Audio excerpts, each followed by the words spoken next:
Una definición es otorgada por la Comisión Nacional de Derechos Humanos en su portal virtual y apunta que estos son el conjunto de prerrogativas inherentes a la naturaleza de la persona, cuya realización efectiva resulta indispensable para el desarrollo integral del individuo que vive en una sociedad jurídicamente organizada.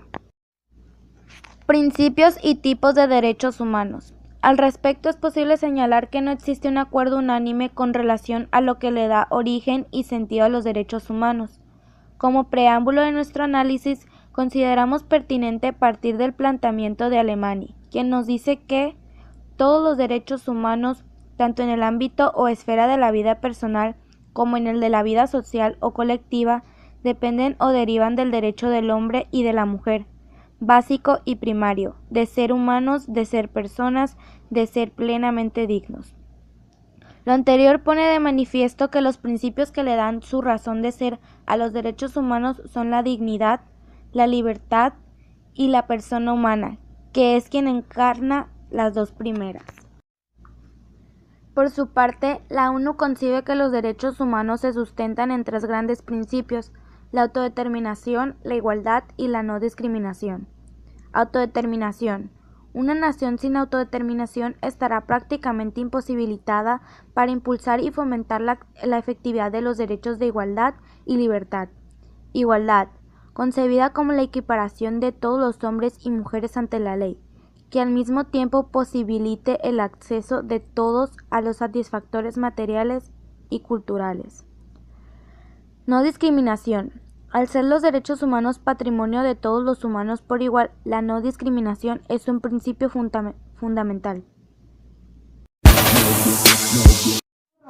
Fundamento de los derechos humanos. Cabe mencionar que la mayor parte de la bibliografía especializada sobre el tema de los derechos humanos, cuando se trata el aspecto de la fundamentación de los mismos, son coincidentes en que existen en torno a ellos dos grandes posturas: el justnaturalismo y el positivismo jurídico. Justnaturalismo. Los derechos humanos son derechos naturales, derechos que el ser humano tiene por su propia naturaleza y dignidad. Estos derechos son universales e invariables, derechos propios de todos los seres humanos independientemente de circunstancias de tiempo y lugar. Positivismo jurídico. En cambio, para esta corriente los derechos humanos son derechos positivos. Los derechos humanos son aquellos que se acuerda que lo son. No son derechos que se reconocen en el ser humano, sino que se le otorgan. Los seres humanos no tienen más derechos que aquellos que se les conceden.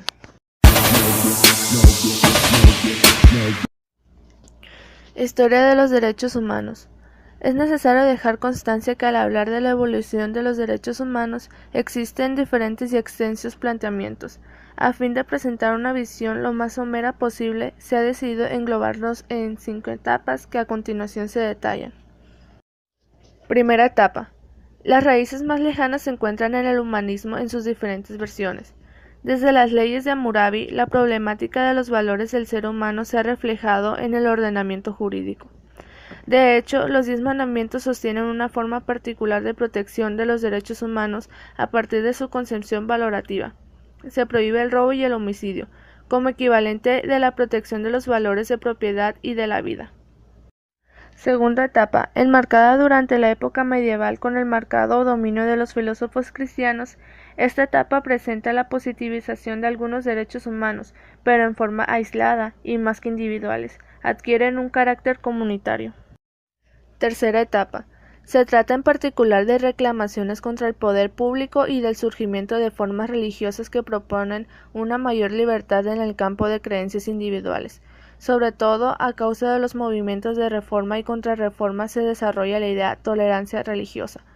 A esta etapa se le ha considerado la primera positivización de los derechos humanos como límite de la acción gubernamental. Cuarta etapa. Durante los siglos XVIII y XIX, en el ámbito filosófico, se inician las grandes declaraciones de los derechos, centradas ahora con nitidez en el problema de los derechos humanos. Quinta etapa. Finalmente, en el siglo XX, lo característico en la evolución de los derechos humanos es su progresiva incorporación en el plano internacional. En la actualidad, los derechos humanos han alcanzado una mayor difusión y aceptación universal de tal manera que estos ya forman parte de la conciencia cotidiana del hombre. Hoy en día las organizaciones sociales y los individuos se han incorporado a la tarea del estudio, difusión y la defensa de los derechos humanos, surgiendo de la sociedad civil diferentes grupos y organismos participativos. Los deberes humanos. Se tiende a olvidar que no puede haber derechos si al mismo tiempo no existen unos deberes que les correspondan. Para la comunidad. La Declaración de los Derechos Humanos de la ONU en el artículo 29 dispone: toda persona tiene deberes respecto a la comunidad, puesto que solo en ella puede desarrollar libre y plenamente su personalidad, destacando entre estos los siguientes: observar y respetar la ley, respeto del bienestar general, abstenerse de hacer uso de la fuerza u otros medios ilegales, no abusar del propio derecho, no afectar los derechos de los demás, participar en la vida política de la comunidad, contribuir a las cargas fiscales, defender a su país, etc. Para con los demás individuos, el respeto de la convivencia social en un marco de dignidad, igualdad, comunicación, tolerancia, paz y concertación es deber de toda persona para con los demás individuos.